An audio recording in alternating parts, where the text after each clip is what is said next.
Alright guys, सो आज हम पढ़ने वाले हैं यहाँ पे यूनिट 2 पढ़ेंगे, है ना। तो यूनिट 2 जीई का कॉमर्स फॉर मार्केटिंग बिगिनर्स वाला है ना, मार्केटिंग फॉर बिगिनर्स। इसके अंदर ये सिलेबस रहेगा।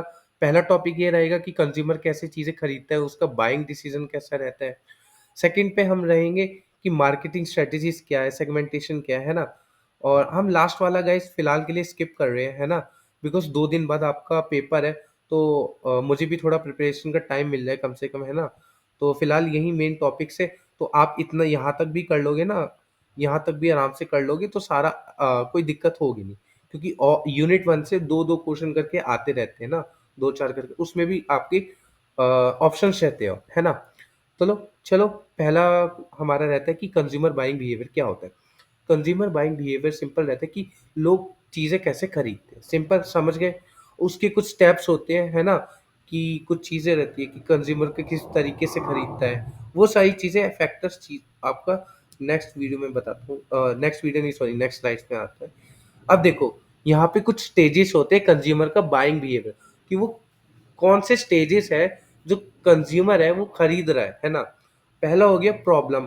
आपने प्रॉब्लम आइडेंटिफाई किया गाइस, कि आपका जैसे फोन आउटडेटेड हो गया, आपका मोबाइल फोन, आपके पास 4G फोन है, बट अभी जमाना कौन सा है, 5G का, है ना। तो आपका फोन आउटडेटेड हो गया, तो आपने सोचा कि चलो ये प्रॉब्लम है मेरी, है ना, तो मुझे बदलना ही बदलना है। आपने सर्च किया, इन्फॉर्मेशन सर्च किया, इन्फॉर्मेशन सर्च किया, आपने दो चार कंपनी के बारे में देखा, एप्पल देखा, सैमसंग देखा, वीवो देखा, ओप्पो देखा। ये चार कंपनीज में से आपको दो कंपनी का फोन अच्छा लग रहा है, और दो दो फोन है ना, एक एप्पल का और एक सैमसंग का। अब आप डिसाइड, तो आपका क्या है, ये इन्फॉर्मेशन सर्च किया आपने, अपनी प्रॉब्लम को सॉल्व किया, दूसरे नंबर वाला, है ना। थर्ड नंबर पे आता है इवेल्यूशन ऑफ अल्टरनेटिव्स, है ना। तो अल्टरनेटिव ढूंढोगे, उसमें से कंपेयर करोगे गाइस, जो भी आपने ढूंढा है अभी तक, है ना, दो चार कंपनीज, दो तीन कंपनीज, जितना भी आपने ढूंढा है, उसमें से आप कंपेयर करोगे किसका बेस्ट है, किसका फीचर्स ज्यादा है, किसका प्राइस अच्छा खासा है जो मेरे बजट में आ रहा है ना। उसके बाद फोर्थ नंबर पे आता है आपका परचेज डिसीजन। आप परचेज, आपने ठान लिया कि चलो ये सारी चीजें अब हो गया, अब मैं खरीदने का प्लान बना लेता हूँ, है ना। तो इसमें देखो, आपको कुछ चीजें यहाँ पे अफेक्ट कर सकता है। जैसे यहाँ पे कंपनी एक्स्ट्रा डिस्काउंट ऑफर कर सकती है ना। और हो सकता है कुछ ऑफर्स दे दे कि by one get one free, है ना, बाय वन कुछ डिस्काउंट दे दे, या एयरपोर्ट्स दे दे, जैसे एप्पल देती है ना कि मैकबुक पे या फोन खरीदने पर भी एक एयरपोर्ट्स फ्री मिलेंगे। तो ये ऑफर्स होते हैं गाइस कुछ, है ना। उसके बाद फिफ्थ नंबर पे आएगा परचेज। परचेज का मतलब गाइज यही है, आपने परचेज करने का प्लान बना लिया, आपने उस प्लान को इम्प्लीमेंट कर दिया, आपने खरीद ली वो चीज, तो इसे बोलते हैं हम परचेज, फिफ्थ नंबर वाला। सिक्स्थ में हम बोलते हैं कि पोस्ट परचेज बिहेवियर। खरीदने के बाद कंज्यूमर का बिहेवियर हम जानते हैं इसमें। पहला हो गया, ठीक है, कंज्यूमर, उसने वो चीज खरीद, आपको एप्पल का फोन अच्छा लगा, ठीक है। आपको हमेशा से एंड्रॉइड फोन यूज करते थे, एप्पल का फोन पहली आपने चलाया, हालांकि फोन अच्छा है, बट आपको आदत ही नहीं बैठ रही। तो क्या हो सकता है, आप इसको गाइस रिटर्न भी कर सकते हो, एप्पल को हो सकता है आप रिटर्न कर दो। या अगर रिटर्न ना करना चाहो, फोन अच्छा है, फीचर्स ठीक है, बट नेगेटिव फीडबैक प्रोवाइड कर सकते हो कंपनी को, कि मैं बोल सकते हो मैं इतना यूज तो नहीं हूँ, ये चीजें मुझे डिफिकल्ट लगी, है ना। मैं एप्पल में होता है फाइल जो शेयरिंग होता है, वो काफी दिक्कत करता है कहीं ना कहीं, एंड्रॉइड लैपटॉप्स वगैरह में भी। तो हो सकता है वो कस्टमर, अगर कस्टमर सेटिस्फाइड है, तो हो सकता है वो आपके लिए एक रिपीट कस्टमर बन जाए, तो हो सकता है वो आने वाले टाइम में भी एप्पल कंपनी से ही प्रोडक्ट खरीदे। ओके, तो रिपीट कस्टमर हो। अब हो गया, अब नेक्स्ट आते हैं factors influencing consumer buying behaviour. जो कंज्यूमर खरीदना चाहता है, उसका कौन सा ऐसा चीज है जो इन्फ्लुएंस कर रहा है खरीदने को, है ना। चलो देखते हैं। पहला हो गया पर्सनल फैक्टर्स, है ना।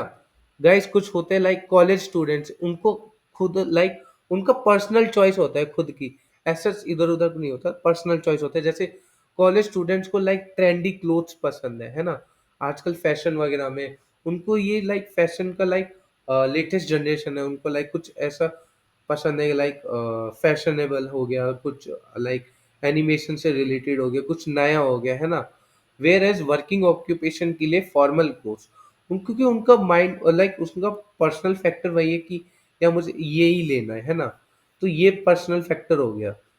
वो पहले से डिसाइडेड रहता है। ओके, उसके बाद हो गया सेकंड नंबर पे साइकोलॉजिकल फैक्टर्स। इसमें क्या है, इसमें क्या होता है, बिलीफ होता है, परसेप्शन होता है लोगों का। जैसे कि ऑर्गेनिक फूड ही हेल्दी है ना। उनका यही बिलीव है कि ऑर्गेनिक फूड हेल्दी है ना। कि चलो अब थर्ड नंबर पे आते हैं। आपको सोशल फैक्टर्स आ गया। सोशल फैक्टर्स मेनली यहाँ पे क्या है कि अगर आपके फैमिली फ्रेंड सर्कल में लोगों के ज़्यादातर लोगों के पास आईफ़ोन है, आप देख भी रहे हो, और आपके पास फ़ोन नहीं है, आईफ़ोन नहीं है, आपकी फैमिली में सबके पास है ऑलमोस्ट, फ्रेंड सर्कल में ऐसा है, सोशल नेटवर्क में भी है ना? तो कहीं न कहीं आप आउटडेटेड फ़ील करोगे, out of the group feel करोगे, तो कहीं न कहीं आपको भी वो चीज़ चाहिए, तो वो आपका बाइंग बिहेवियर है गाइस, वो इन्फ्लुएंस कर रहा है। मेन ये चीज़ है ना? अब आ गया इकोनॉमिक फैक्टर। गाइस आप अपनी जेब भी देखो कि आपके पास कितना पैसा है, कितना सेविंग है, आपकी इकोनॉमिक कंडीशन क्या है ना।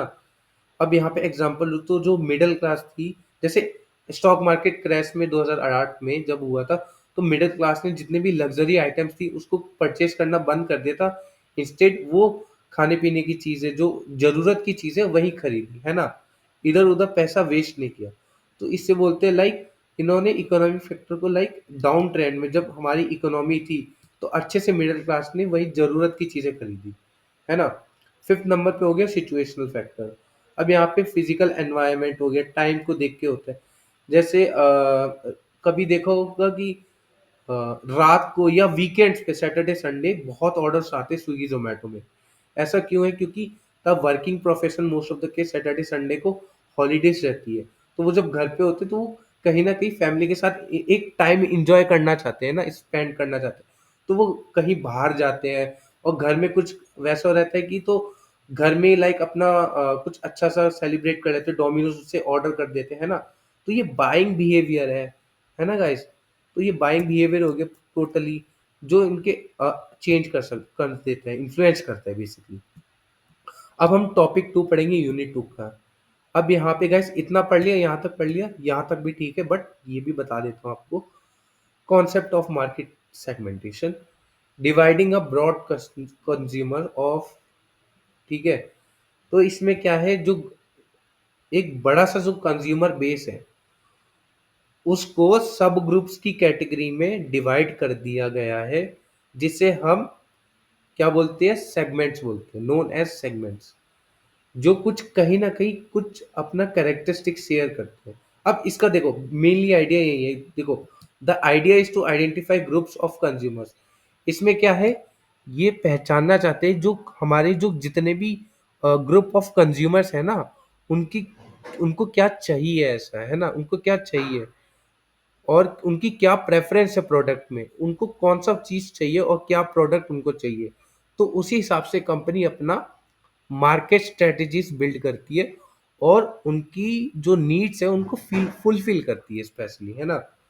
तो ये बिजनेसेस को हेल्प करती है better understand and cater unique demands on different segments. यहाँ पे देखो बेसिस हो गए, है ना। पहला था कॉन्सेप्ट दूसरे टॉपिक में, इसके बाद आपका बेसिस ऑफ सेगमेंटेशन हो गया। डेमोग्राफिक आ गया पहले नंबर पे। डेमोग्राफिक का मीनिंग यही है गाइस, आपका लाइक जैसे factors like age, gender, income, तो ये कुछ बेसिस रहते हैं जिनके बेसिस पे ये ग्रुप डिवाइडेड रहते हैं ना।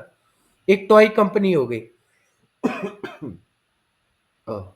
एक टॉय कंपनी होगी जो अलग अलग एज ग्रुप को टारगेट करता है। जैसे टीनेज के लिए अलग, बच्चों के लिए अलग, गर्ल्स के लिए अलग, बॉयज के लिए अलग, अलग तरीके के टॉयज रहते हैं ना।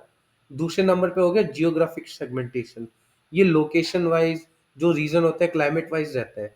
एग्जाम्पल लूँ तो जो क्लोथिंग ब्रांड है ना, जो कपड़े बेचती है, वो गर्म जैकेट बेचेगी अपने ठंडी इलाकों में, है ना, ठंडे इलाकों में, कोल्डर रीजन्स में, तो उनकी सेल्स बढ़ेगी।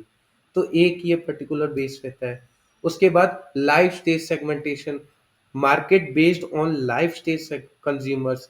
इसमें क्या है, उनकी जिंदगी का है ना, कि उनका लाइक एक तरीके से टेक केयर करके रहना।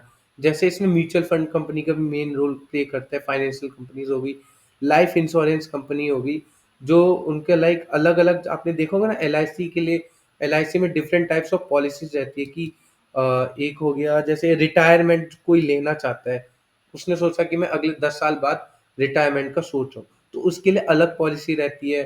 सॉवरेन गोल्ड बॉन्ड स्कीम हो गई, ये स्कीम्स भी अलग होती है, अलग-अलग लोगों के लिए। फैमिली के लिए अलग पॉलिसी हो गई, हेल्थ पॉलिसी हो गई, लाइफ पॉलिसी हो गई, ये अलग-अलग चीज़ें रहती है जो लाइफ स्टेजेस से रिलेट करती है कहीं न कहीं, जो आने वाले टाइम में उनको बेटर करेगी ज़िंदगी को, है ना? ग्रोथ देगी डिफरेंट सेगमेंट्स में। फोर्थ नंबर पे आ गया एटिट्यूडिशनल सेगमेंटेशन। इसमें क्या है, बिलीफ हो गया प्रोडक्ट्स और सर्विसेज के प्रति।